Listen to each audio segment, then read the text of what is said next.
Ruby drank white wine, the cheapest stuff they had.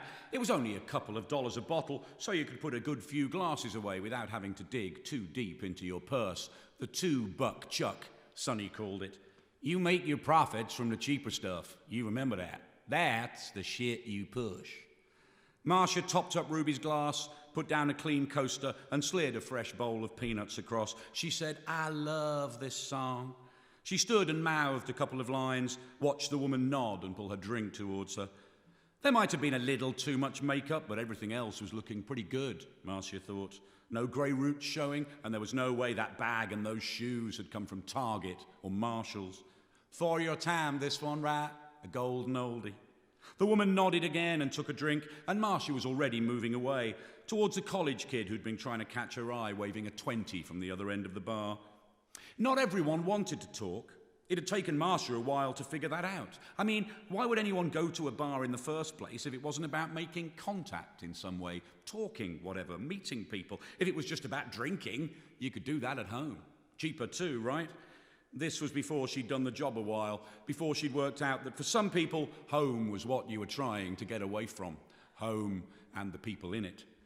If she'd been asked to put money on it, Marcia would have said that Ruby didn't have anyone at home, and that even though she wasn't a talker, like Paul or Donna say, coming here was better than being alone.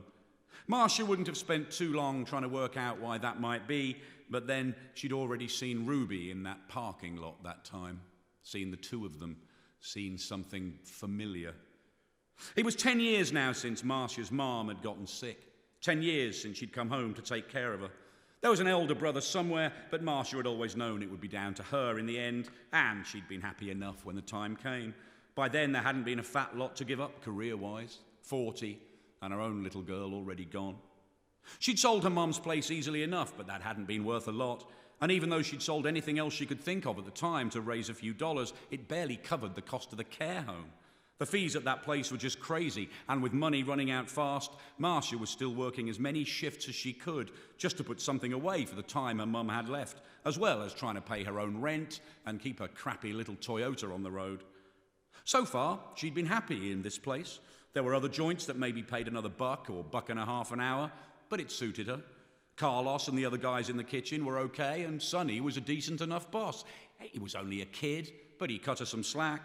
Last place she worked, she'd been fired for falling asleep in the middle of the shift, her head on her arms behind the bar, dead to the world, until some dick had slammed a glass down by the side of her head, and she woke up quick thinking someone had been shot.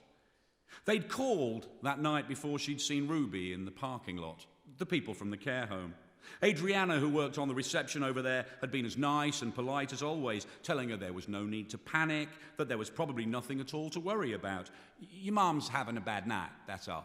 It's just, you might want to get over here.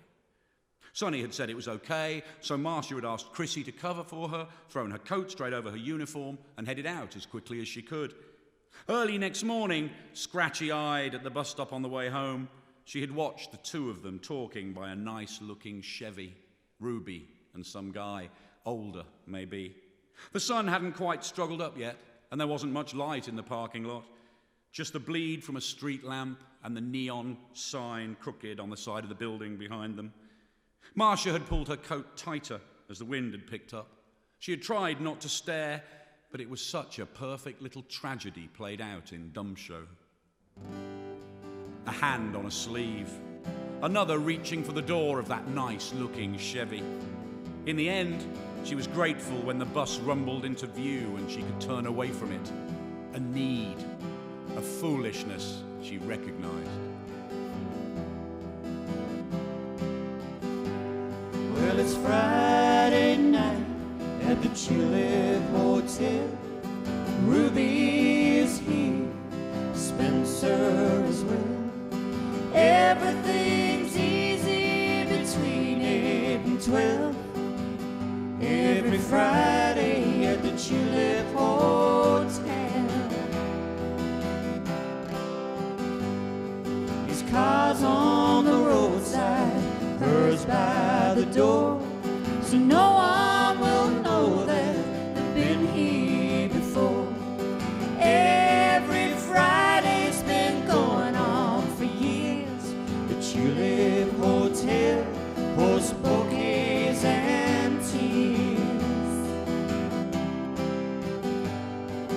drink at the bar there. She heads on up to the room.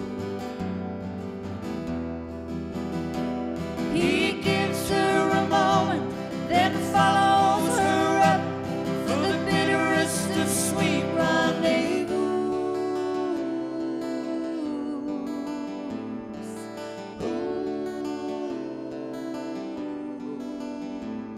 Come morning, the party, he waves her goodbye.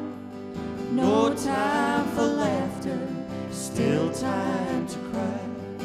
Once more she leaves him standing alone. 2 years, 3 months, how little have they grown.